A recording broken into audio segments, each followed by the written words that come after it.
Okay, warning about Mandi's podcast. We are going to get into some advanced concepts here. So if you are new to the podcast, if you're new to object-oriented UX, let this one kind of just wash over you so that you can hear what is possible and the kind of complexity taming that is available to you. But you are likely not going to understand everything. Even seasoned OOUXers are going to need to hit that 15-second back button likely a few times. So if you're brand new to OOUX, I highly recommend you go and check out my free training that gives you 20 strategies on how to level up in UX. And those 20 strategies are all oriented around the ORCA process. That's objects, relationships, calls to action, and attributes. This is the how of OOUX. All right, so go to OOUX.com/level up and you'll be able to get there. And FYI, I'm going to be delivering this free training live multiple times on March 25th and 26th. So save those dates if you want to come live. And if you're on my email, you'll get an invite. Okay, back to the podcast. Definitely stick with this one because there is so much gold in here, especially if you are interested in game design. So Mandi is an OOUXer working at Autodesk, specifically in the department that works on all the 3D modeling programs that the majority of video game designers use today. So when she is thinking about OOUXing video games, she's not just coming from the angle of a player, sort of exercising her OOUX chops. She's doing that, but she's also thinking about the game designer and modeler roles as well. We really focus on base objects and extensions, but we also get into how OOUX is just a lifesaver when it comes to documentation and literally just note-taking when you're on a complex project. And we also talk about how to start building a community of practice at your organization. Make sure to pay attention as well around minute 30. Mandi has a challenge for you to practice OOUX that I absolutely love. So come on with me into the weeds. I am so excited to introduce you to Mandi Geiselman, Advanced OOUXer and our star mentor from cohort 11. If you're looking to level up your UX, content, or product design practice to confidently and joyfully tackle complexity, ask the million-dollar questions, and design digital systems that actually work, you are so in the right place.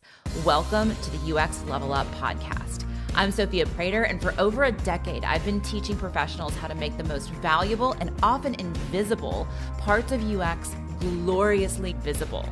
We will untangle the structure beneath the surface before jumping into screens, saving time, money, and headaches, and having so much fun doing it. Together, let's UX collaboration, break down silos, and build shared understanding that sets everyone up for success.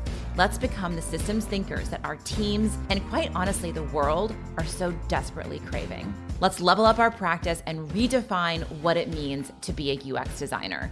Let's jump into it. Mandi Geiselman, welcome to the UX Level Up podcast. Hi. Hi. I'm so excited to be here. It's been like, how long have you been trying to get me on here? Like 6 months? Probably about 6 months. I mean, ever since you did your talk on, I was like, oh, we need to go more into this, which is what we're going to be doing here. So Mandi, you are a senior UX designer at Autodesk. Yep. Doing really complicated stuff. And I love hearing about the kind of things that you work on there. Can you just tell everybody what kind of things do you work on? So this is probably the best job I've ever had. I get to work with some incredibly smart people from a lot of different backgrounds. I work in our interactive and media and entertainment division. So doing product design for things like Maya, 3ds Max, and other plugins and platform software related to the entertainment and media industry. So interactive games, movies, TV shows, special effects simulation, things, very, very complicated processes just in their own niches of a larger industry, plus like the work we do, which is for very specific people within those niches within that industry. So you deal with objects like, I think one of the objects that you've mentioned before is node. Yeah. Yeah, like, I know. Like literally like the pieces in the graphics programs. Yeah. So you might have like a node graph editor, and that's like graph interfacing. So node graph interfaces. So we design node graph interfaces in one of the plugins for Maya. So yeah, you're working with a node that represents, it's an abstraction that represents a piece of code that does something, but the user is looking at a visual representation of the code, not the actual code. That's amazing. We're actually here. We want to talk about OUXing video games, which is, I mean, actually just OUXing games is something that kind of like pops up periodically within the community. Like I've thought about it a lot. I've designed games using OUX. I've also thought about like, ooh, like game instructions would be so good to OUX because game instructions are always so bad. So I've like, Yeah. when I'm playing a new board game, I'm always like, okay, tell me, let's define all the pieces here. Okay, now how do all the pieces relate to each other? Like, do not read me the directions, especially when somebody's teaching it to me. I'm like, Yeah. okay, tell me about these pieces. Okay, how does this piece relate to that piece? Okay, what can I do to all these pieces? And then I kind of like dig into the attributes of the different pieces. And it's like, it's a great way to understand anything. But I basically just described the Orca process, right? I'm like, what are the objects in the system? How do they relate to each other? What are the CTAs? What can I do to each, like, what can I do to that deck? What can I do to those little chips? What can I do to that piece? What about these little pieces on the board? So kind of like what was your inspiration to be like, ooh, I'm going to do this OUX talk for the community. Let me see if I can apply OUX. What was it to Forbidden Horizon West Horizon Forbidden West. Yeah, Horizon Forbidden West. Yeah. Yeah, the reason I chose Horizon Forbidden West was because at the time I play about once a year now, but it's one of my favorite video games to go back to. And I think they've done a really great job with their video game UX design. But so that was part of it, is I wanted to just explore how OUX and games could align because, it came up in our cohort and like we had talked about it. So I was like, okay, let me just explore this. And this is a game I'm playing. It's kind of how it started. And then it became, as I started digging into it, it got more and more interesting because you think like, oh, like with some games, like board games, it's you have this like top level of objects, and then you might have these more abstract objects, like the goal of the game. But with video games, you have like an object that might be a resource, and it's got both like a concrete and I think I called it an environmental object versus like a gameplay object. And then you have game world representation versus abstract representation. So like your object is a resource, but that resource, like one that's a healing resource versus a resource that might cause damage in one state but not in another, those have to be treated differently in the game world. And then like when you get into the like abstract representation, so where am I seeing that item in menus, that object might not actually visually look like it does in the game world because you're trying to save space. Yeah. So you might have like a generic image that you're using in your gameplay menus for like resources. So, which might be just like a pile of objects that an artist put together and it looks really nice, but that's the same image you're seeing every time you go through your like inventory, but the Right. icon is different. So you still have this matching, so the icons are different. So all of your resources are still defined differently. You have this need to be very discretionary about where those deviations going to occur. So like they are very conservative in games about creating what we call shape-shifting objects. Like Yeah. they don't Yeah. want to do that because you're trying to save space, and that like every bit of space counts on a game. Yeah. Well, the interesting thing about this is like what just occurred to me. I mean, this may have occurred to me before, but it just reoccurred to me is like how much this also has a corollary to virtual reality. Yeah. Right. Yeah. So, I mean, you have it the same way you talk about the game space and then like the menu, the user interface space. It's Yeah. kind of the same in virtual reality where you have like your virtual reality and then you have like your heads up display. You have Yeah. the information about the virtual reality. And Yeah. so if it's like a tool, a resource that you're using, a sword or something like that, and Yeah. then the sword has all this conditional logic. Oh, you can use it on this enemy, but not on that type of Yep. enemy. And you can only use the sword when you're above water. You can't use it underwater. So it has all these Right. conditions. And the sword is a type of resource. So it's kind of like we got a little bit of like a base object, maybe with the sword extension on Yeah. it, getting into And then some power you play territory. and then you also have potential conditions that are tied to the players, like levels or abilities that are unlocked, if there's any kind of system of wear and tear, like all of these other things that are attributes of an object that Aw. visually show. They might be visually represented on a sword. You might have one that looks fresh, and then as you use it, it starts to deteriorate visually. And Okay. that's telling the user without looking at the heads up display, hey, your sword is about to break because it looks like it's about to break. Mm-hmm. And then you don't, The yeah, it's relying a lot on that real world like recognition of what does something look like when it wears. And so you're not having to design it too much, you're having to reflect it. Right. And I mean, it's like you're reflecting a status attribute. Yeah. So that's so interesting. And like there's this other thing with gameplay, which is so different than like there's all these corollaries. There's a Venn diagram between UX and game design, right? Because Yeah. also like when you think about hidden rules where like, oh, you can't use the sword underwater, for example. Like in UX, you do not want any hidden rules. Like hidden rules are the worst, where it's like, Yeah. I can't use it on this page. I can't do this thing over here. Like, oh, because of some sort of hidden rule that I need to use a bunch of deductive reasoning to figure out. Yeah. But in games, like hidden rules are freaking cool. You Yeah. like And they're kind of like want to have some hidden rules. And if you give it all away, then like, where's the game? You kind of need to yeah. explore and find things out for yourself. Yeah, and that's like part of the discussion and some of the discourse around UX and games is does UX make games easier? And it doesn't.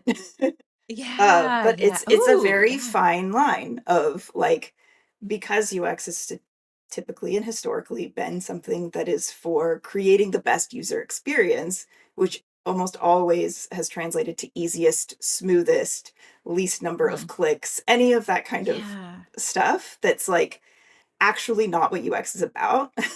And like the best user experience in a game is that you reach that flow point of being both challenged and having fun. And so, of Mhm. course, a UX designer who knows that is the goal isn't going to make it super easy. But what you Right. do want is for the objects in your system to be recognizable and the rules to be understandable so that the user Yeah. in the player, in this case, in this reality, can quickly understand like they can try to swipe their sword underwater and nothing's going to happen. Okay. All right. That's Yeah. easy. I found that out. Like there's so much hidden logic, like we said, for games that even is just not even what the user has to think about, but it's putting into how believable is this world. Yes, you wanna make the world believable. Yeah. And there is such a corollary there with UX design where, like, when we talk about a lot in OOUX, the laws of physics, and, like, Yeah. when I go into when I click into this space, if I hit the back or the return, I expect to, like, go back to the space I was just in. Things like that is just, like, one example. We have jumped straight into the weeds. I'm gonna back up just for a second because some people, if you're still with us here, if you're like completely new to the UX Level Up podcast and you're like, wait a second, I just want to level up my UX. What is this OOUX thing even? What does that even mean? So that is object oriented UX. So like, let's just I want to go back down in the weeds, but let's like take it back up for a second. Yeah. So Sounds Mandi, and good. by the way, you're not just a senior UX designer at Autodesk, you're also an advanced OOUX strategist too. So Yeah. you've been through the certification program and then you cohort 11, right? Yeah. You just did your mentorship, right? Yep. Oh my gosh, time is hard. So cohort Yeah. 11 you were a mentor during cohort 11 and you were our star mentor too.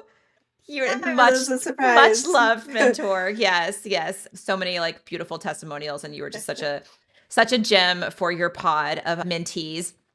And so you got your Enjoyed advanced having them. certification too. Yeah. What's that? You enjoyed I them? enjoyed having they were so great. Yeah. Yeah. Yeah. You had a good pod. So shout out to Mandy's pod. So I'm going to actually pop this over to you. Like how do you explain OUX? Like for the people in here who are like, what is this OUX thing? I just want to level up my UX practice. How would you explain OUX to them? So to me, object-oriented UX is like, I usually just start with the definition, right? It's a way of looking at not just user experience, but anything from a object-oriented lens, which is the way humans think.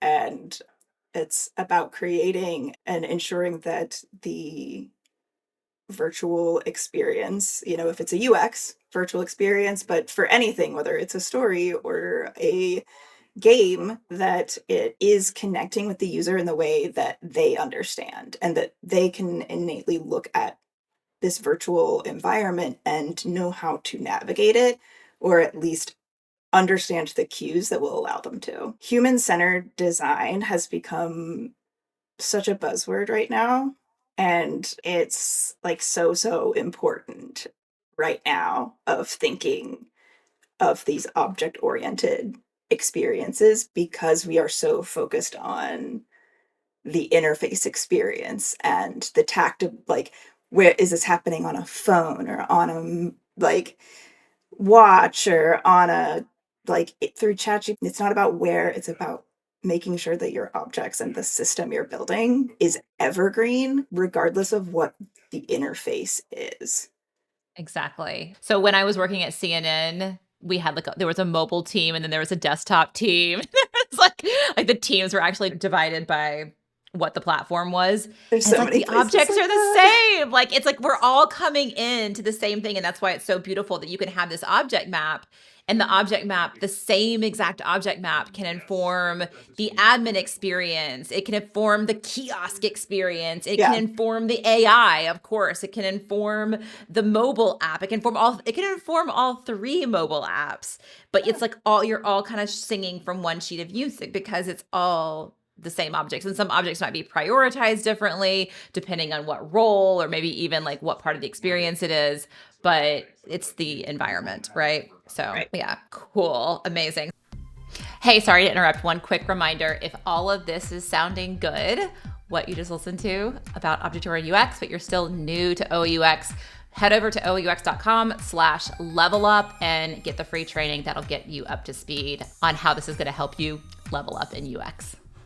So I loved your testimonial from from when you first got certified. So I'm going to read it here, and I have a question for you about it. Okay. Okay. So you said, before I was introduced to OUX, I honestly didn't think I wanted to practice UX design anymore. I was getting really burnt out trying to keep track of everything happening all at once and being the one person on a team that was thinking, when we pull this string, what other things will unravel? I was tired of all the rework, reprioritization, and miscommunication that is rampant in the UX field. I was drowning in OUX, and the Orca process felt like a life preserver. So tell me a little bit about how your beautiful brain works and why like keeping track of all the things and like being that person to be like, wait a second, if we pull this thread, like it's going to unravel all the stuff over there. Like, why did that feel like drowning for you?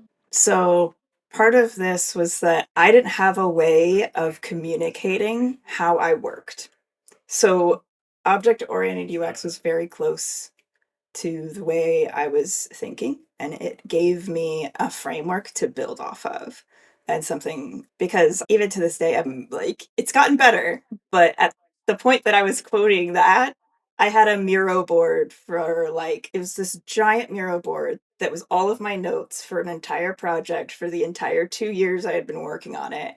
And it's like, I had just recently had to hand it off to somebody, and I was like, shit, this is like, this is it. This is all of the information about the project. Yeah. Yeah. And I was like, I am the only one who knows how to read this. No one else is going to read this, even if I tell them to. I wouldn't want Hmm. to read this.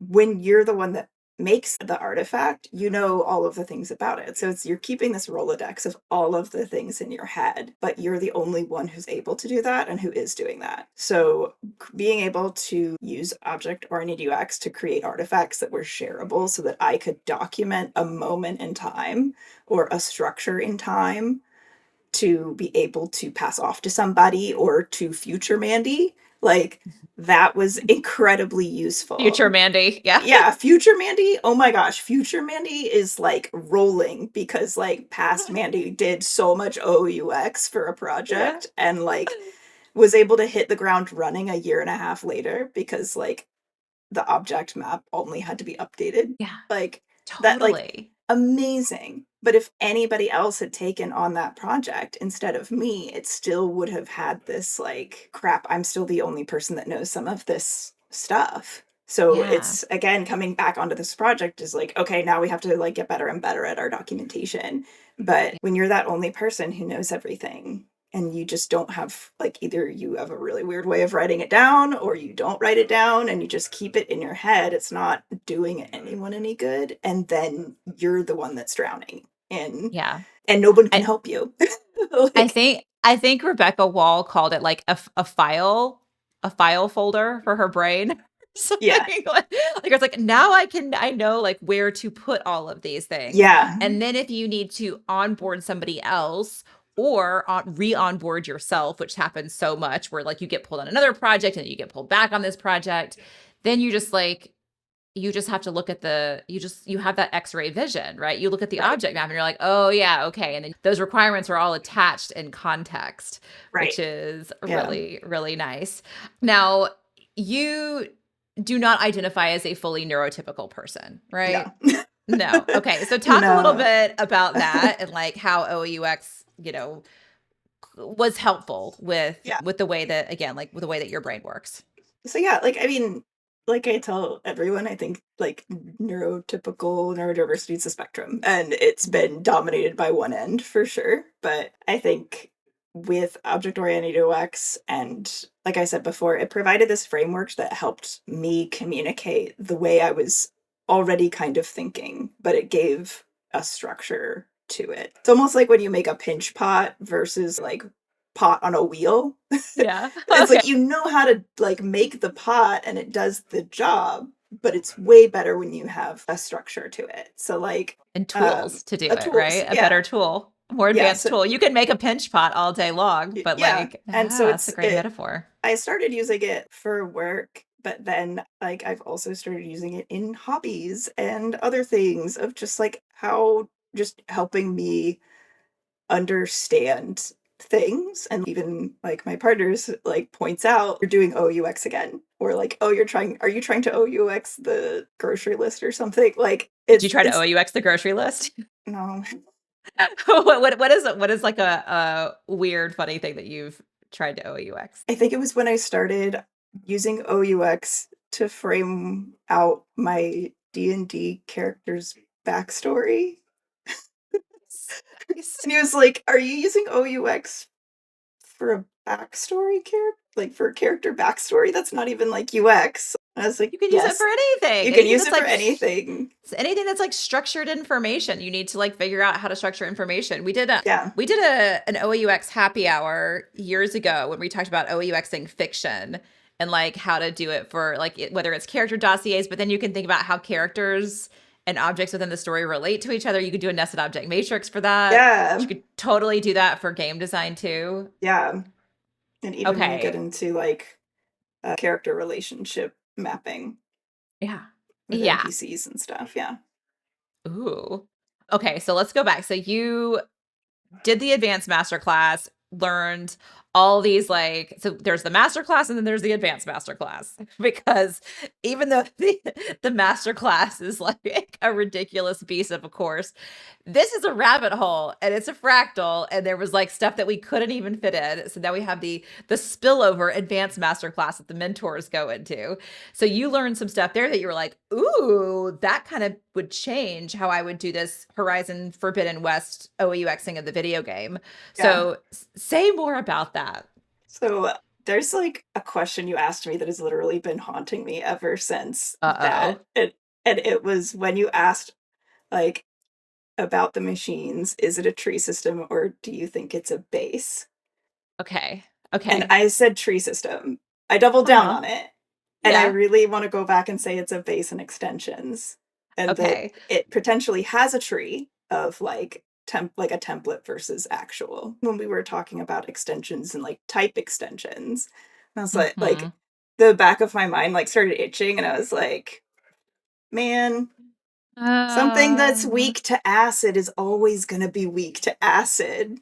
Like acid is always going to be strong against certain things. So like you kind of want to define and be able to test as a designer acid and whether acid is overpowered against ice or miasma or something. Like so that type, like elemental type would be a part of the extension. There'd probably have to be yes. two extensions. It'd be one of those like a base with two extensions or has two Okay, so we need to extensions. explain bases and extensions. So, and also just to back up, like for people who have not seen Masterclass 3.0. So this is not only in the advanced masterclass. We talk about this in the Masterclass 3.0. That is the latest iteration of the OUX Masterclass. So if you were in a previous version and you now have access to Masterclass 3.0, you always get all the upgrades for life. So you have access to that, but you might know this as object bases and derived objects. And this is one of the big things. We shifted a lot around in Masterclass 3.0, like just kind of solidified things, locked things in, codified pieces that were a little bit fuzzy. And this is one of the pieces that like got a big upgrade. So now we call them base objects and extensions. And basically what this is the base object is like almost like the starter kit. It's like, okay, it's the generic version of the thing, and then you can lop on these extensions. So an example that I give in the master class is that you have a car object, and that car object, you can have just a regular car object, but then it can have extensions for flying car and underwater car. So your flying car gets like the little wing kit, and then there's information about it too in the system if it's a flying car versus an underwater car. And so we can say this particular car base can have 0 to 1 extensions. So this, if you remember object bases and derived objects, you'll be like, ooh, okay, I need to go back into that training because this is a big upgrade, because now we can say for this particular design, you can have just a car, but you can also have a car that has a flying attachment or a car that has an underwater attachment. So that is like that's the quick and dirty version of base objects and extensions. So tell me how that applies to Horizon Forbidden West.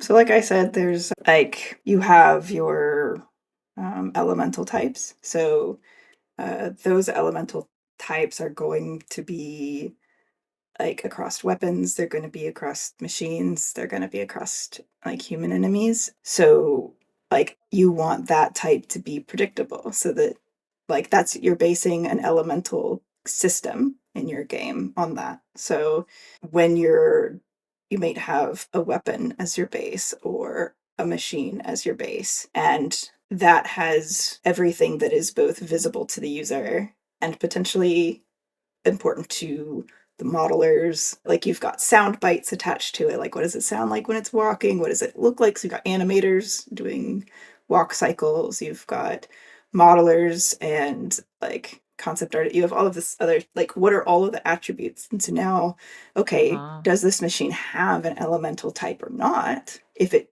doesn't, then it doesn't have any of the elemental attributes visually Yeah. on it. Can So it have like multiple elemental types? no, I don't think Okay. so.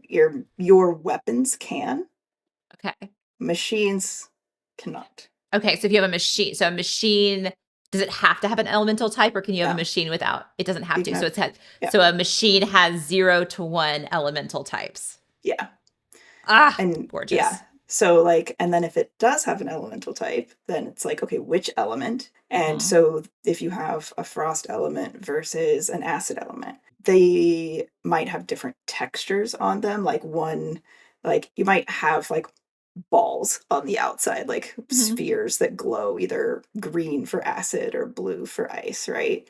But the acid one might like have like some green corrosion on it, whereas like one might have like a frosty texture. So your Hmm. model for one with an element might be the same across all like so you Okay. have like the model you made in as a modeler of your little machine, and then you have Hmm. one for without an element and one for with an element. And then depending on the element is like which texture gets applied so that someone from a different area of the studio would need to know what is which element. So like the modeler might only need to know whether it has an element or not, but now the painter or the texture artist is going to have to know which element it is.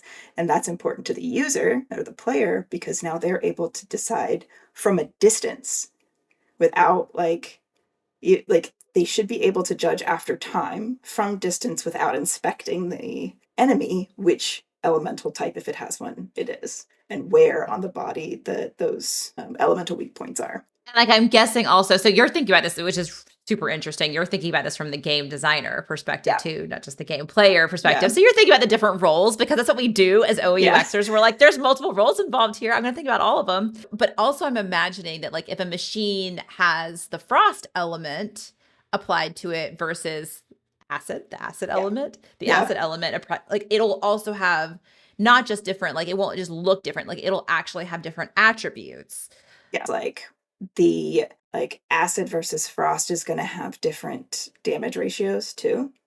There's a lot of like math and physics that comes in, right? So like a frost is going to so frost might be neutrally effective against acid versus like fire is twice as effective or 4 times as effective. And all of those attributes of that elemental relationship are part of that like elemental type object. So you could, what's nice about this is like as a game tester, you could go in and say, okay, we're going to test the elemental balance. And you could just do that with like little boxes. You don't have to build the whole machine to see the balance of acid versus frost. You can just play them in a simulation that's very, very small.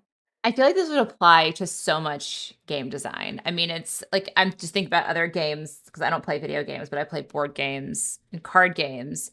But I'm thinking about like Stone Age is a game that I play, and there are resources. And there's the different types of resources. Like there's gold, there's, oh my gosh, clay, there's timber. And the different types of resources do have different attributes to them. And like they have different point values, but that you can do different things to them. They're also a tool. A tool works completely differently. They're all resources that you can get on the board, but like tools work totally differently. So then what I would have is I was modeling this and trying to think it through and even explaining it to people. It's like, okay, you just have a bunch of resources. Let me tell you what resources are in general. Okay, this is why these resources are different than these resources. And so, I mean, it also applies to so many user experiences too, where you have something that you have like this like generic version of the thing, and that version may be able to become more specific through these extensions where it gets like these extra attributes. This is also getting into one thing that we had that's, I think this is only in the advanced masterclass where we talk about using type and using extensions at the same time, which gets, I feel like we need diagrams for that. That was like not for a podcast, but I know. They go together, right? So like things like a type, like there's the type and that can say like, okay, this machine is of type frost. So it's going to have a bunch of conditional logic on like, okay, what is it going to look like? But then it's also going to get the frost because it's of type frost. It's going to get the frost extension, which actually gives you more attributes. Yeah. And like all of this is like compounding into like, that's why those like maps or models I was making were like huge. Like you don't do those those are not for a Canvas software. No. Yeah. Canvas software like Miro or something like that. Like Miro's, no, because there's so much other stuff under the hood too. There's so much conditional logic when in games. Like if you really want to do an exercise in how do I define conditional logic and OOUX, like do model a video game or a board game or anything like that. And it's like, oh, I have all these attributes. Oh, wait, but this is only like, especially with video games, it's like, oh, I actually have an attribute for can I pick that up? Is that object pick upable or not? Like, what is an attribute of an object, any object in the system? Would that any not be like in the a world conditional CTA? Yeah, but also like you would want it represented on the visible model itself.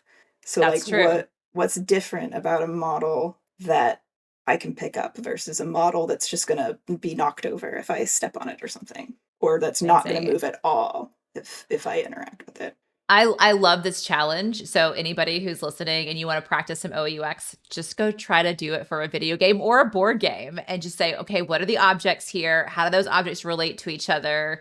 Then, what can somebody do to those objects, and what are the attributes of those objects? And then when you get into those attributes, really start thinking about conditional logic. Do those attributes change based on some sort of condition? And that can be a really great exercise for you and fun too. Yeah.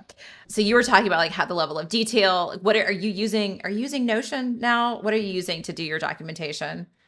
Like at Autodesk? So at Autodesk, we're using a combination of Airtable and Okay. FigJam and Miro. Okay. What we on my team are doing is still relatively new. We're still working it out, but we've been creating the artifacts and maintaining them.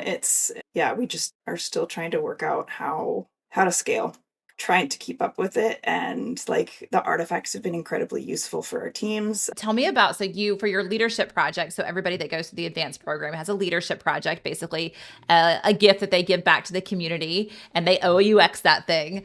And Mandi, you created some really amazing material on how to create a community of practice, which is something that you're still trying to do at Autodesk. And there's things that are working and aren't working. So before we sign off here, can you give, for anybody who's at a big company and is maybe like, man, like, is there anybody else using OUX here?